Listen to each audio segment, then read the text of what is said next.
Ankleshwar GIDC police સ્ટેશનના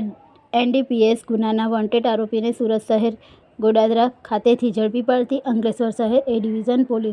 police મહાનિરીક્ષક શ્રી સંદીપસિંહ, વડોદરા વિભાગ તથા ભરૂચ પોલીસ અધિક્ષક શ્રી અક્ષયરાજ દ્વારા નાસ્તા ફરતા આરોપી પકડવા માટે ખાસ ડ્રાઈવ આપવામાં આવેલ, જે અનુસંધાને નાયબ પોલીસ અધિક્ષક શ્રી ડોક્ટર કુશલ ઓઝા, અંકલેશ્વર ડિવિઝન દ્વારા અસરકારક કામગીરી કરવા સૂચના આપેલ, જે અન્વયે અંકલેશ્વર શહેર A division police station police inspector Shri PG ચાવડાએ સર્વેલન્સ સ્ક્વોડની ટીમ બનાવી જરૂર જિલ્લાના નાસ્તા ફરતા આરોપીઓને શોધી કાઢવા અસરકારક અને પરિણામલક્ષી કામગીરી કરવા જણાવેલ. ગઈ તારીખ 30/8/2025ના રોજ આરોપી સુનિલ છેદી રામ કેતારે મોરિયા રહે મકાન નંબર 10 અયોધ્યા નગર 1 ભડકોદરા અંકલેશ્વર જિલ્લો ભરૂચ મૂળ રહે બંજેરિયા થાના હરૈયા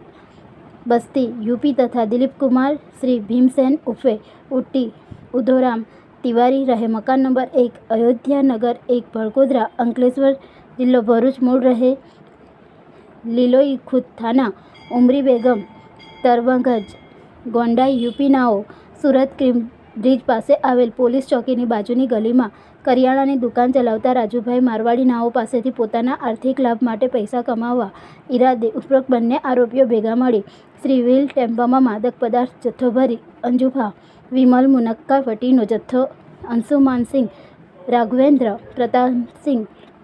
રાજપૂતને સપ્લાય કરવા જતાં અંજુફા વિમલ મુનક્કા વટીનો જથ્થાનું કુલ વજન 44.375 કિલોગ્રામ રૂપિયા 4,43,750 તથા મોબાઈલ ફોન નંગ 2 કિંમત રૂપિયા 10,000 તથા Shri wheel tempo register number GJ 16AL 1322 કિંમત રૂપિયા 3